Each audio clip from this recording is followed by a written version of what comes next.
Hello बच्चों, let's read the question. The question is two inclined frictionless tracks, one gradual and the other steep, meet at a point A from where two stones are allowed to slide down from the rest. On one each track as shown in the figure. Which of the following statement is correct? Option A is both the stones reach at the bottom at same time but not with the same speed. Option B is both the stones reach at the bottom with same speed but stone first reaches the bottom earlier than stone second. Option C is both the stones reach at the bottom at same speed and stone second reaches the bottom earlier than stone first. And option D is both the stones reach the bottom at different times with different speeds. ठीक है बच्चों, तो हमें क्या निकालना है कि जब ये स्टोन्स बी पॉइंट पे नीचे पहुंचते हैं और सी पॉइंट पे नीचे पहुंचते हैं तो इनकी स्पीड और टाइम के अंदर क्या होगा, स्पीड इक्वल होगी, टाइम इक्वल होगा, क्या होगा ये हमें फाइंड आउट करना है. तो सबसे पहले हम क्या कर लेते हैं, ये हमारा पार्टिकल फर्स्ट है, ये पार्टिकल सेकंड है, तो इसके ऊपर जो फोर्स लग रहे हैं उनको हम क्या कर देते हैं, डिफाइन कर लेते हैं. तो सबसे पहले इसका नीचे की तरफ जो लगेगा वो हमारा क्या लगेगा, ग्रेविटी. तो यहाँ पे ये हो जाएगा mg. अब इसके हम दो कंपोनेंट कर लेंगे, तो ये एंगल θ1 है तो ये एंगल भी θ1 हो जाएगा. तो यहां से हमारे पास में जो इस तरफ जो फोर्स लगेगा वो हमारा क्या हो जाएगा, तो इस फोर्स को हम क्या करेंगे, mg sin θ1. ठीक है बच्चों, और यहाँ पे इसके वेलोसिटी, इसके इंक्लाइंड प्लेन के परपेंडिकुलर जो कंपोनेंट होगा उसकी वैल्यू हमारी क्या हो जाएगी, तो ये वाला जो इसकी वैल्यू हो जाएगी हमारी mg cos θ1. ठीक है बच्चों, और इसके परपेंडिकुलर जो हमारी नॉर्मल रिएक्शन लगेगी सरफेस के परपेंडिकुलर वो हमारी क्या हो जाएगी, n हो जाएगी. ठीक है बच्चों, इसी पार्टिकल के लिए देखेंगे तो इस तरफ जो कंपोनेंट होगा वो हमारा हो जाएगा mg sin θ2. ठीक है बच्चों, और इसके परपेंडिकुलर जो हमारा लगेगा वो यहाँ पे हमारा क्या हो जाएगा, mg cos θ2. इसको यहाँ पे लिख लेते हैं, तो ये क्या हो जाएगा हमारा mg cos θ2.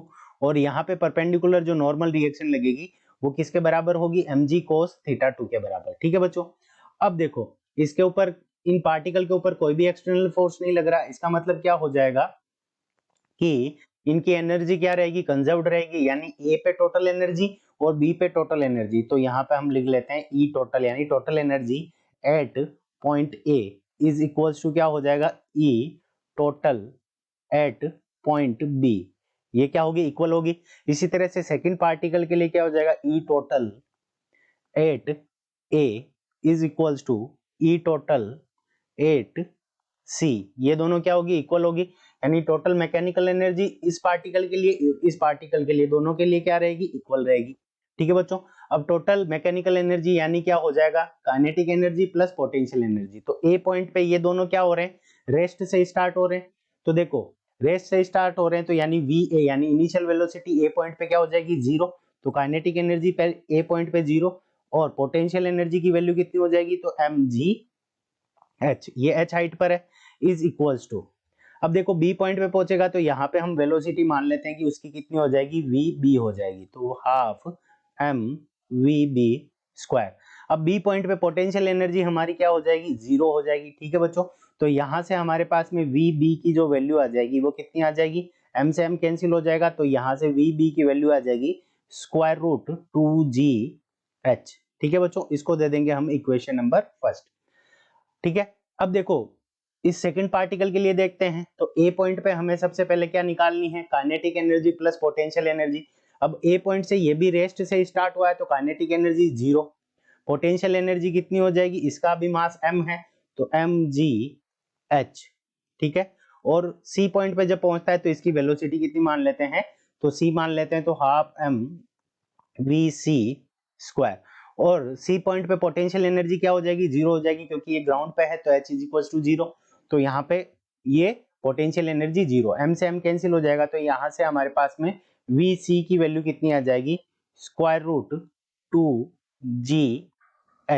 ठीक है, इसको हम दे देंगे इक्वेशन नंबर सेकंड. ठीक है बच्चों, अब देखो दोनों जो हैं उसके अंदर क्या है कि वेलोसिटी की वैल्यू दोनों के लिए इक्वल है, यानी वी बी और वी सी दोनों के अंदर under root 2gh, h same है, g सेम है, 2 सेम है, तो इसका मतलब वी बी और वी सी यानी दोनों पार्टिकल क्या करेंगे, सेम स्पीड से पहुंचेंगे. V B is equals to V C. ठीक है बच्चों, तो ये हमारा पहला आ गया कि दोनों की वेलोसिटी सेम होगी। अब टाइम का देख लेते हैं, तो टाइम इज इक्वल्स टू क्या होता है, तो final velocity v is equals to क्या होता है, u प्लस a t के बराबर होता है। तो टाइम पीरियड इस पहले पार्टिकल के लिए t1 मान लेते हैं और वेलोसिटी vb, ठीक है। तो इसका मतलब ये क्या है, at1 और ये vb और यहाँ पे vb मान लेते हैं, तो यहाँ पे ab हो जाएगा।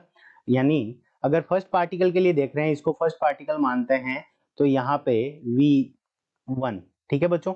तो यहाँ पे हमारे पास में ये, इसको अगर हम फर्स्ट पार्टिकल माने, इस पार्टिकल को, ये फर्स्ट और ये सेकंड, तो v1 यानी final velocity v1 is equal to u1 plus a1 t1, ठीक है बच्चों।